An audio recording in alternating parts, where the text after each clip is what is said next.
Friends, education tube में आप सभी का स्वागत है और आज हम करेंगे RRB NTPC and group D से संबंधित 80 से ज्यादा क्वेश्चन करेंगे। तो चलिए स्टार्ट करते हैं और हमारे चैनल को आप सब्सक्राइब कर लीजिए और चलिए स्टार्ट करते हैं। पहला क्वेश्चन है, बिंदुसार ने विद्रोहियों को कुचलने के लिए अशोक को कहां भेजा था? तो भेजा था उत्तर तक्षशिला। किस सम्राट का नाम देवान प्रियदर्शी था? तो अशोक का नाम देवान प्रियदर्शी था।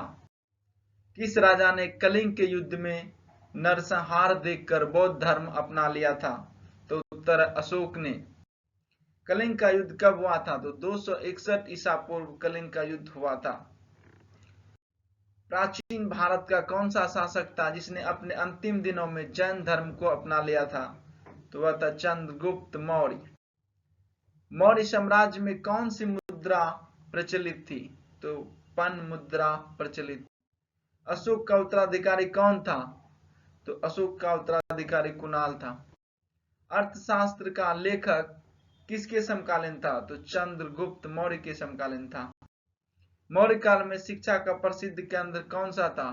तो तक्षशिला मौर्य काल में शिक्षा का प्रसिद्ध केंद्र था। यूनान के शासक सेल्यूकस ने अपने राजदूत मेगास्थनीज को किसके राज दरबार में भारत भेजा? तो चंद्रगुप्त मौर्य के राज में दरबार में भारत भेजा गया था। चंद्रगुप्त मौर्य ने सेल्यूकस को कब पराजित किया? 305 ईसा पूर्व। मेगास्थनीज की पुस्तक का क्या नाम है? तो उसका पुस्तक का नाम है इंडिका। किसके ग्रंथ में चंद्रगुप्त मौर्य के विशिष्ट रूप का वर्णन हुआ है? तो विशाख दत्त के ग्रंथ में। मुद्रा राक्षस के लेखक कौन है? तो विशाख दत्त मुद्रा राक्षस के लेखक हैं। किस स्रोत में पाटलिपुत्र के प्रशासन का वर्णन है? तो इंडिका में वर्णन है। अशोक के शिलालेखों में कौन सी भाषा थी? तो प्राकृत भाषा थी। किस मौर्य राजा ने दक्कन पर विजय प्राप्त की थी? तो कुणाल ने विजय प्राप्त किया था। मेगास्थनीज द्वारा अपनी पुस्तक में समाज को कितने भागों में बांटा गया था? तो मेगास्थनीज द्वारा समाज को 5 मुख्यतः भागों में बांटा गया था। अर्थशास्त्र किससे संबंधित है? तो राजनीतिक नीतियों से संबंधित है। किस शासक ने पाटलिपुत्र को अपनी राजधानी बनाया था? तो चंद्रगुप्त मौर्य ने बनाया था। आर्य समाज की स्थापना किसने की? तो स्वामी दयानंद ने किया था। पंजाबी भाषा की लिपि कौन सी है? तो गुरुमुखी पंजाबी भाषा की लिपि है। इंसुलिन का प्रयोग किस बीमारी के उपचार में होता है? तो मधुमेह डायबिटीज के उपचार में होता है। बिहू किस राज्य का प्रसिद्ध त्योहार है? आसाम का प्रसिद्ध त्योहार बिहू है। भारत का प्रथम गवर्नर जनरल कौन था? तो भारत का प्रथम विलियम बेंटिक था। भारत में सशस्त्र बलों का सर्वोच्च सेनापति कौन होता है? तो वह राष्ट्रपति होता है। पोंगल किस राज्य का त्योहार है? तो तमिलनाडु का त्योहार पोंगल है। गिद्धा और भांगड़ा किस राज्य के लोक नृत्य हैं? तो पंजाब राज्य का लोक नृत्य है। मछली किसकी सहायता से सांस लेती है? तो गलफड़ों की सहायता से सांस लेती है। 1857 ईस्वी के विद्रोह में किसने अपना बलिदान सबसे पहले दिया था? तो मंगल पांडे ने। वास्को डी गामा कहां का रहने वाला था? तो पुर्तगाल का रहने वाला था। लौह पुरुष किस महापुरुष को कहा जाता है? तो सरदार पटेल को लौह पुरुष कहा जाता है। दिल्ली स्थित लाल बहादुर शास्त्री की समाधि का क्या नाम है? तो विजय घाट है। लाल बहादुर शास्त्री का समाधि स्थल विजय घाट। अर्थशास्त्र नामक पुस्तक किसने लिखी? तो चाणक्य कौटिल्य ने लिखा और इसका दूसरा नाम विष्णुगुप्त है। जय जवान जय किसान का नारा किसने दिया? तो लाल बहादुर शास्त्री ने।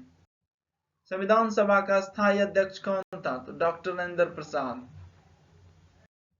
विश्व रेड क्रॉस दिवस किस तारीख को मनाया जाता है? तो प्रत्येक वर्ष 8 मई को मनाया जाता है। अंतर्राष्ट्रीय महिला दिवस किस तिथि को मनाया जाता है? तो प्रत्येक वर्ष 8 मार्च को महिला दिवस मनाया जाता है। क्षेत्रफल की दृष्टि से भारत में सबसे छोटा राज्य कौन सा है? तो वह राज्य है गोवा। दिल्ली भारत की राजधानी कब बनी? तो 1911 ईस्वी में। हरियाणा की कौन सी नस्ल की भैंस प्रसिद्ध है? तो मुर्रा नस्ल की भैंस प्रसिद्ध है। संयुक्त राष्ट्र संघ के पहले महासचिव कौन थे? तो तिग्रवेली थे। संयुक्त राष्ट्र संघ सुरक्षा परिषद के कितने देश अस्थायी सदस्य होते हैं? अस्थायी सदस्य यहाँ पर होगा, लिखा टाइपिंग मिस्टेक हो गया इसमें। तो अस्थायी सदस्य की संख्या 15 है, और जबकि अस्थायी सदस्य देशों की संख्या 5 है। अंतरराष्ट्रीय न्यायालय कहाँ स्थित है? तो द हेग हॉलैंड में स्थित है। संयुक्त राष्ट्र महासभा में हिंदी में भाषण देने वाले भारतीय कौन थे? तो थे अटल बिहारी वाजपेयी। इस समय संयुक्त राष्ट्र संघ के कितने देश सदस्य हैं? तो टोटल संयुक्त राष्ट्र संघ के जो मेंबर हैं अभी 193 193। संयुक्त राष्ट्र संघ सुरक्षा परिषद के अस्थायी सदस्य कितने वर्ष के लिए चुने जाते हैं? तो अस्थायी सदस्यों का कार्यकाल 2 वर्ष का होता है। संयुक्त राष्ट्र संघ सुरक्षा परिषद के कितने देश अस्थायी सदस्य होते हैं? तो 5 देश अस्थायी सदस्य हैं।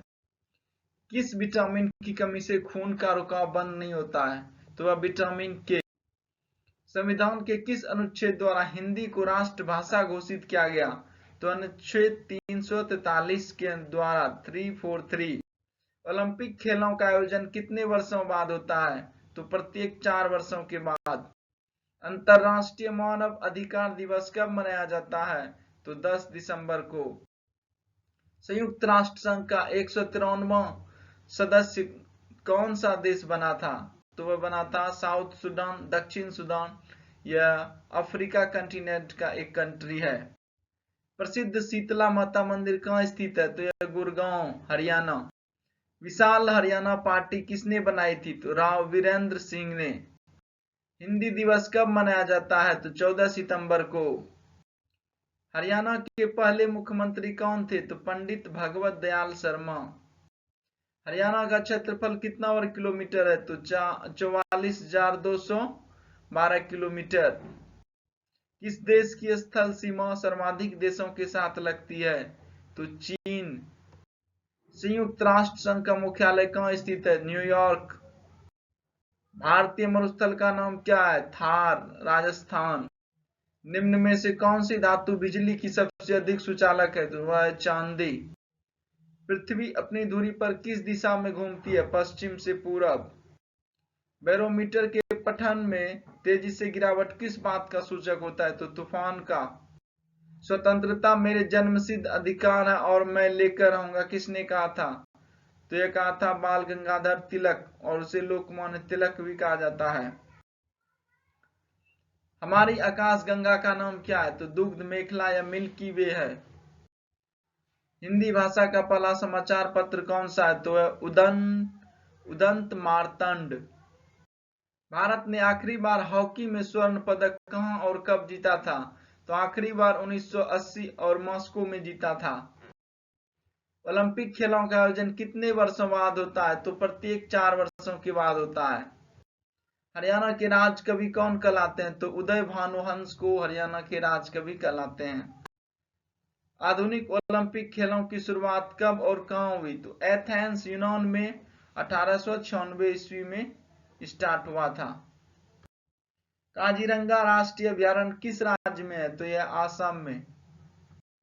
उज्जैन किस नदी के किनारे बसा है? तो शिप्रा नदी के किनारे बसा है। गोबर गैस में मुख्यतः क्या पाया जाता है? तो मीथेन पाया जाता है। राज्यसभा के सदस्यों का चुनाव कितनी अवधि के लिए किया जाता है? तो 6 वर्ष की अवधि के लिए किया जाता है। हिंदी भाषा की लिपि कौन सी है? तो वह देवनागरी। तुलसीदास कृत रामचरितमानस हिंदी भाषा की किस बोली में लिखी गई है? तो वह अवधी। अंतरराष्ट्रीय ओलंपिक समिति का मुख्यालय कहाँ है? तो वह लुसान, स्विट्जरलैंड।